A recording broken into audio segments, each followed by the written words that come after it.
The Griffins, along with their ever-loyal friends Quagmire, Joe, and Bonnie, had set out for a day of thrill and laughter at the popular Six Flags amusement park. Peter, naturally, was as excited as a kid in a candy store, especially to ride the tallest roller coaster. However, things took a sudden dip when the operator barred him from boarding due to his weight.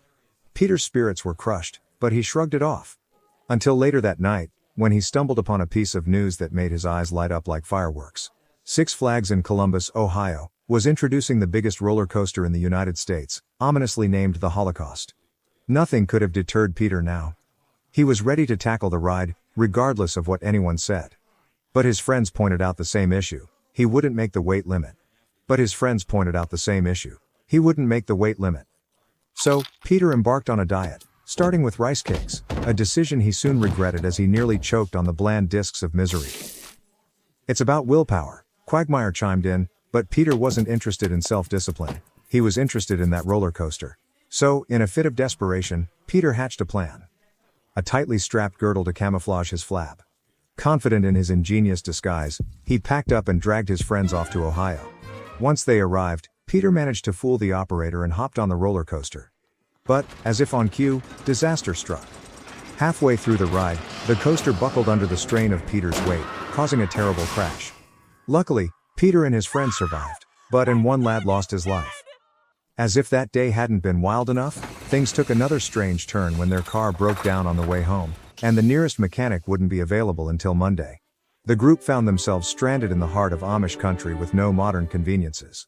The Griffins rented a room at a rustic inn, much to Meg's dismay. She moped around, thoroughly unimpressed by the lack of electricity and telephones, when a young Amish guy named Eli arrived, carrying a lantern. He offered to give Meg a tour of the village, and she accepted, slightly intrigued by the quiet charm of Eli's simple life. As they walked, a spark kindled between the two. In a moment of teenage romance, Meg gifted Eli her iPhone, complete with her favorite playlist. Just as they leaned in for a kiss, Eli's father, Ezekiel, stormed in and reprimanded Eli for his closeness to an outsider who didn't walk the true path. Meg, heartbroken, begged Peter to talk to Ezekiel. Against his better judgment, Peter approached the stern Amish patriarch and tried to argue that Meg's feelings for Eli were pure and that maybe, just maybe, she'd be willing to go Amish. Ezekiel reluctantly agreed to give it a chance, but Peter, ever the charmer, ruined the moment by blasting an obnoxious rock song on the iPhone. Furious, Ezekiel ordered Peter and the family out of the village immediately. But the situation escalated when the townsfolk discovered Meg's iPhone hidden in a secret nook Eli had made, sparking outrage among the Amish.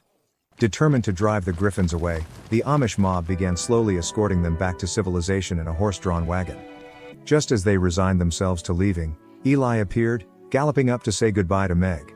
The two shared a heartfelt farewell as Eli climbed on the wagon to ride with her one last time. But back at home, Peter wasn't ready to let things slide. Declaring an all-out war on the Amish for disgracing his family, he rallied Joe, Quagmire, and every piece of modern technology they could gather. It was technology versus tradition in an epic showdown. The Amish retaliated with nothing but their natural surroundings, pelting the gang with apples and grabbing Joe and Quagmire using blankets and quilts. But Peter countered with makeshift explosives, and just when things seemed ready to erupt in a full-blown battle, Peter and Ezekiel faced off, ready to settle things like real men. But before they could, Meg and Eli stepped in, pulling the men apart. Eli, who saw his father drifting away from the values he claimed to protect, called out Ezekiel for allowing his anger to cloud his judgment. A sudden wave of realization washed over Ezekiel. He admitted he had been letting his pride and stubbornness take over. With a reluctant sigh, he gave Eli his blessing, granting him the freedom to choose his path. Eli, however, chose to stay with his family, feeling that his place was in the Amish village after all. In the end, peace was restored, and the Griffins and their friends left the village with a strange sense of respect for the Amish. Then, they found themselves at Six Flags once again, laughing, chatting happily, sharing snacks, and, of course, riding the roller coaster. They'd learned that some thrills just aren't worth the price, and maybe, just maybe, it was the journey, not the destination, that made it all worthwhile.